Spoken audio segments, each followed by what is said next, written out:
Hello, music appreciation students. This is Dr. Alan Yim.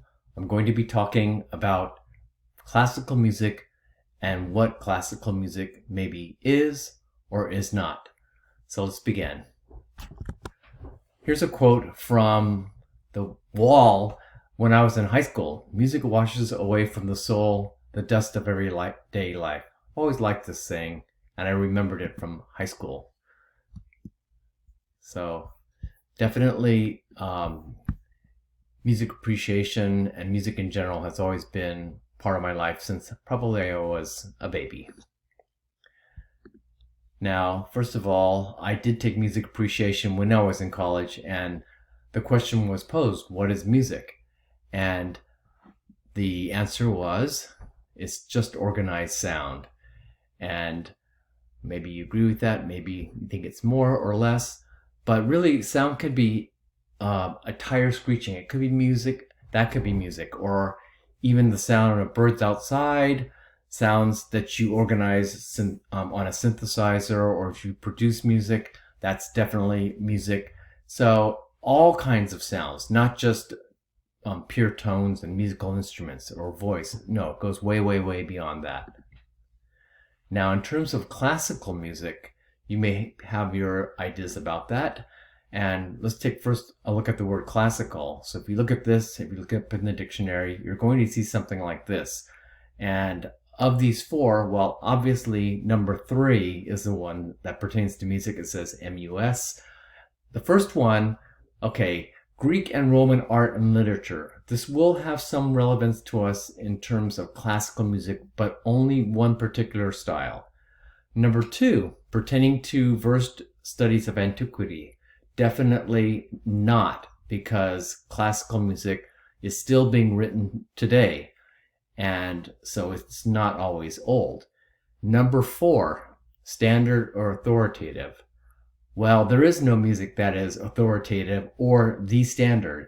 In fact, that's one of the best things about art in general, and that is it's pretty much anything goes. So what is classical music in this class? Well, it's number 3, pertaining to or designating the European music of the latter half of the 18th century, and also B, designating any music in the educated European tradition distinguished from popular or folk music. Now, this is a really long definition. Both of these are part of what we're going to be talking about.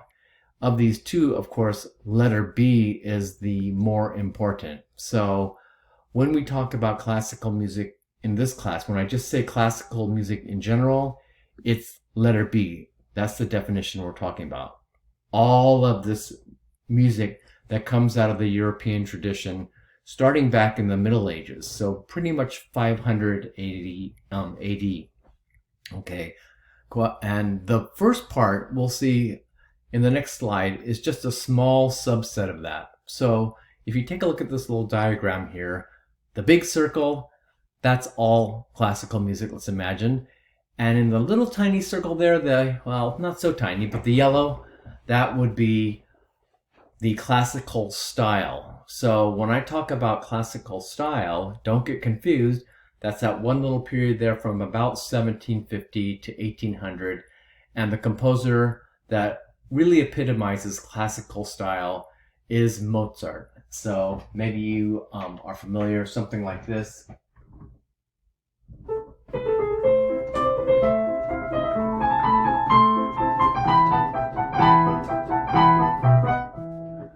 That's Mozart. Okay, and we'll talk more about what that style encompasses exactly. So on the left there, it says classical music refers to both all classical music, the big circle, and to just one particular style, epitomized by Mozart. Now, popular music and classical music are quite different.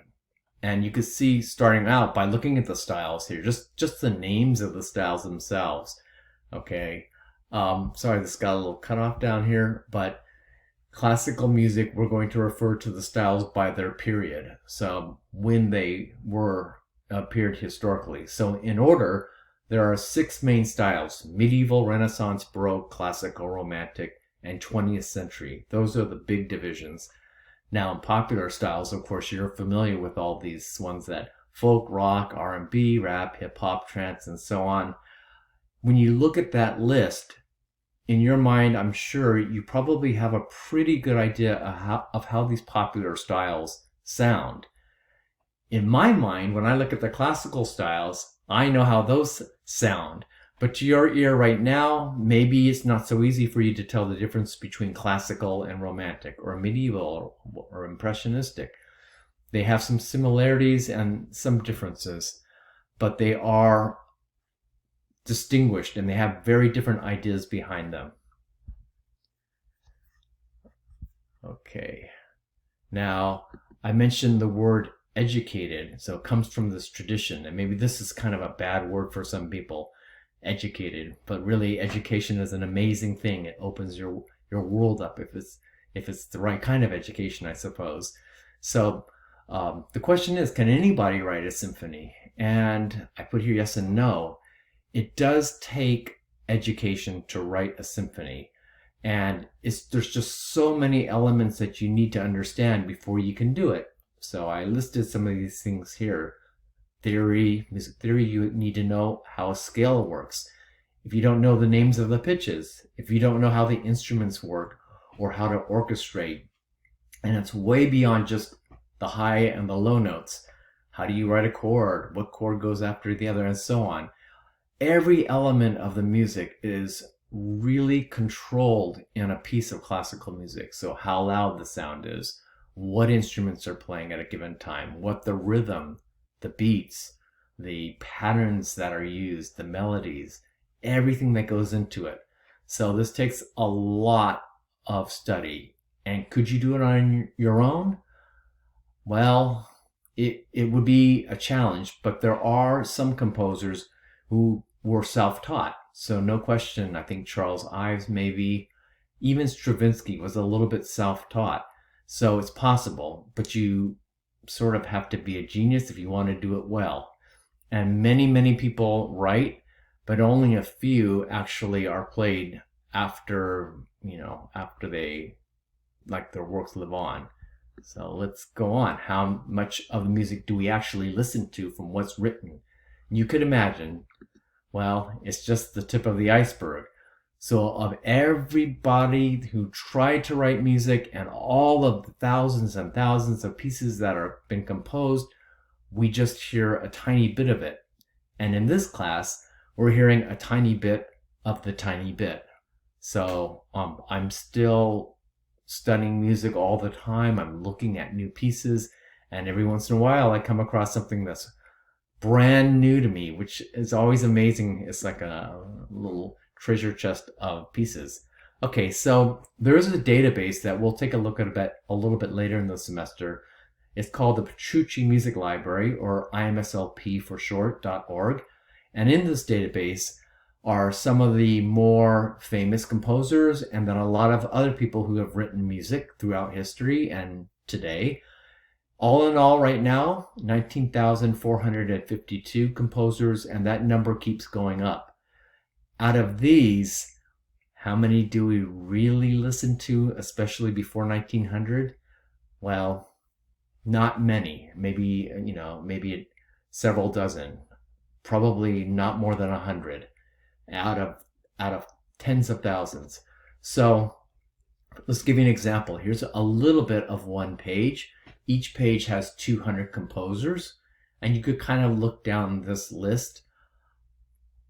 I recognize a couple of them. Arnold Bax is familiar to me.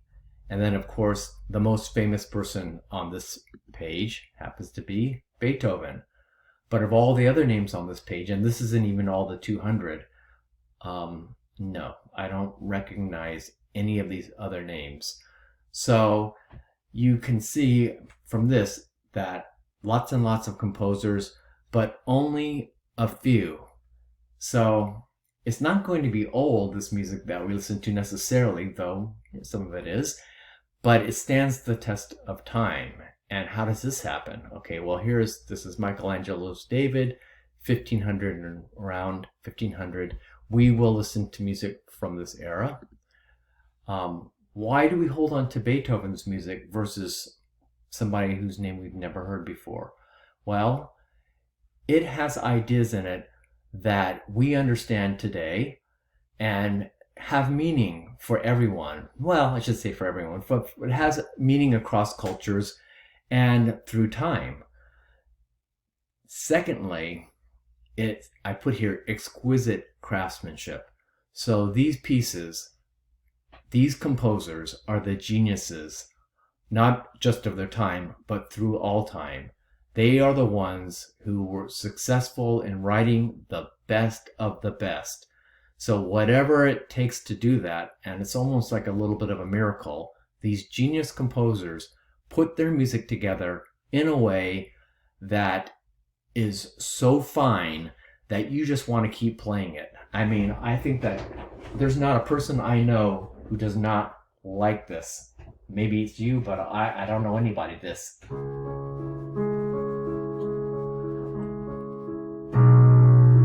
And I only need to play this much of it. That's it. Okay? A lot of people know the opening to the Moonlight Sonata, and most people really like it.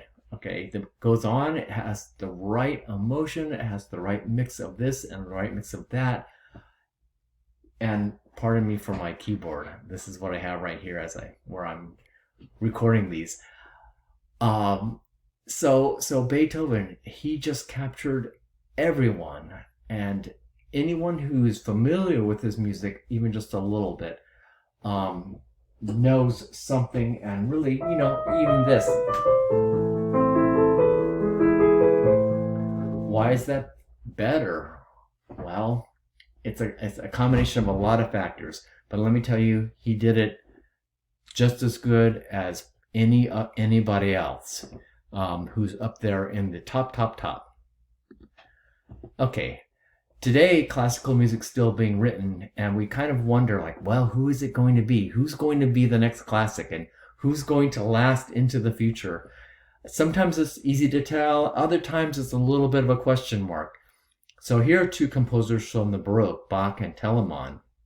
Well, I think everybody maybe now recognizes Bach, but in their lifetime, Bach was not so popular. He was rejected for a lot of jobs, he wasn't treated very well, and his music almost fell into obscurity after he died. Telemann, on the other hand, was super popular, and he was extremely prolific, thousands of compositions, and everybody loved his music. It was easily accessible and understood by the people at the time. But now the reverse situation is true. Bach's music is recognized as amazing, a genius works. We understand him, we listen to his music, and we're really awed. I mean, if you're a musician and you look at Bach's music, especially his polyphonic music, which we will look at later, any musician who understands polyphonic music is going to look at Bach's music and say it is the best of the best. Telemann, well, his music is good and still played, of course, but it is considered to be of lesser quality. It doesn't have the same complexity as Bach. His skill at writing in polyphonic textures just wasn't as great. I hate to say it. So Telemann, not that he's not popular, but he is not as popular as Bach today and not played as often. Okay, so Bach wins out that contest. Something else about classical music. Classical music, like art, is open to your interpretation. And this is really the greatness of art. When you look at it, your experience of it is going to be different from my experience. And it's that interaction that really makes it interesting. So here's a painting, and I could ask you, what do you see in this painting? And many of you will see maybe some colors, maybe some lines, maybe you see particular colors like primary colors, red, blue, and yellow. Or maybe you see people, a mountain, a rainbow, a sun. Maybe it's some abstract elements. Maybe these things, These lines look violent to you. Maybe it's a concept. If you look at it